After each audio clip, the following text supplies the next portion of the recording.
Eh bien salut à tous, c'est Lucas et bienvenue sur Histoire Jeux Vidéo. Alors aujourd'hui on se retrouve pour une nouvelle vidéo. Et aujourd'hui nous allons pas parler d'un jeu vidéo, mais d'une console. Lequel? Quelle est la console en question? C'est la Xbox One. Alors, la Xbox One est une console de jeux vidéo de 8ème génération développée par Microsoft. Elle a été dévoilée le 21 mai 2013 et elle succède directement à la Xbox 360 et elle se place en concurrence frontale avec la PlayStation 4 de Sony depuis le 22 novembre 2013 dans 13 pays et depuis septembre 2014 dans 26 autres pays. D'abord, uniquement commercialisée avec Kinect, Microsoft propose la console seule à partir du 9 juin 2014. Elle est dotée d'un processeur AMD, la machine est équipée d'un lecteur Blu-ray ou le Blu-ray Ultra HD est un disque dur inamovible de 500 Go.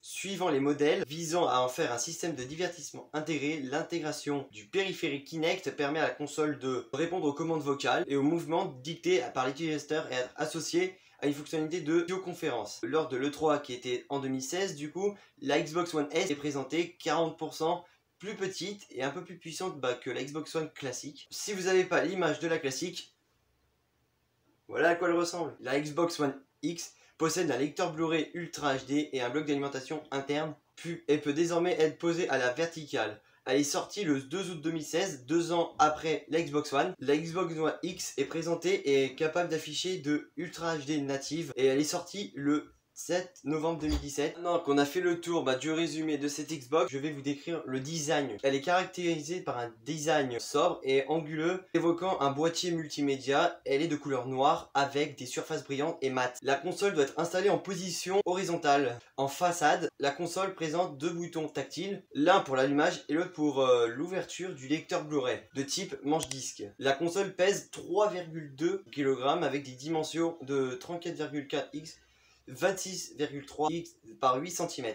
Par contre, désolé si je l'ai mal prononcé. Et si vous n'avez pas les images pour les comparaisons de tout ce que je viens de vous expliquer, je vais réafficher les deux photos pour le modèle et les versions. C'est un modèle équipé d'un disque dur de 500 Go qui est disponible au lancement de la console en novembre 2013. Microsoft annonce le 13 mai 2014 la sortie de la console en sans Kinect pour le 9 juin 2014 et ce pack permet de s'aligner sur le prix de la PlayStation 4. Fin 2014, un modèle aux couleurs de la licence Call of Duty est équipé d'un disque dur et commercialisé. Lors de l'E3 2015, une nouvelle version équipée d'un disque dur est présentée du coup aussi et elle est disponible à partir du 16 juin. Maintenant, je vais vous faire un petit résumé de la Kinect. Si vous n'avez pas l'image de la Kinect, voilà. Au départ inclus dans chaque pack de la console, le périphérique Kinect est commercialisé séparément à partir d'octobre 2014, après l'annonce d'un modèle de la Xbox One vendu sans Kinect. Le périphérique devait à l'origine être connecté en permanence pour que la Xbox puisse fonctionner, mais la suite des protestations des joueurs, Microsoft se ravise et ne rend pas le périphérique obligatoire. Cette nouvelle version dotée d'une caméra de 1080p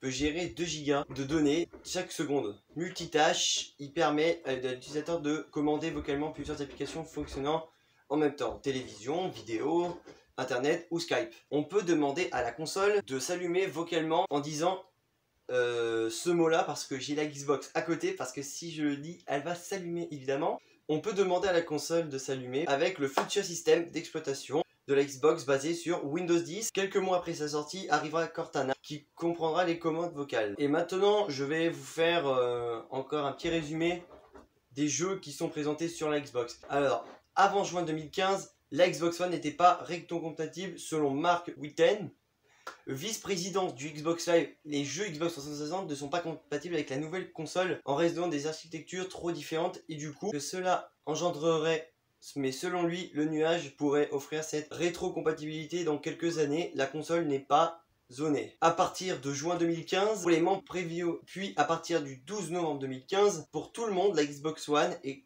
rétrocompatible. Les jeux de la console Xbox 360 peuvent donc fonctionner sur la One, qui émule le système d'exploitation de cette dernière. Tous les jeux de la Xbox 360 ne font pas partie de la liste des jeux rétrocompatibles. En août 2015, Phil Spencer, directeur de Microsoft Studios et chef de la division Xbox, annonce que certains jeux de la première Xbox pourraient devenir rétrocompatibles, ce qui se réalise pendant la conférence de Microsoft à l'E3 2017. Donc j'ai quelques jeux en question pour la One, donc on retrouve du coup FIFA 17, FIFA 15, FIFA 16, Call of Duty Black Ops 3, Watch Dogs et Watch Dogs 2. Ça faut que je le finisse. Et maintenant, le nuage informatique. La Xbox One devait à l'origine bénéficier d'un service de cloud computing qui aurait fait évoluer la console en faisant des calculs nécessaires à l'exécution des jeux à des serveurs Xbox Live. Seulement ce service restera réservé à une petite liste de jeux développés directement par Microsoft tels que Forza. Certains jeux, principalement ceux de Microsoft, permettent l'enregistrement de données dans le nuage et non pas le nuage qu'on voit dans le ciel, haha très drôle. Cela leur permet notamment de continuer son jeu sur différents appareils Windows 10. Et le petit bonus de la vidéo pour le Xbox Live, l'accès au Xbox Live sur Xbox One est disponible dans 13 pays à son lancement.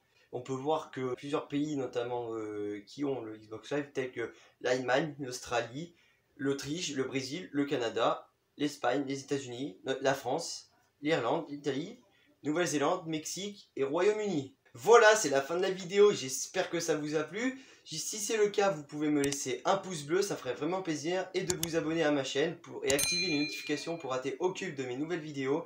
Et aussi commenter sous ma vidéo, ça me fera aussi vraiment plaisir et ça me motiverait beaucoup. En attendant, moi je vous dis à la prochaine pour une nouvelle vidéo.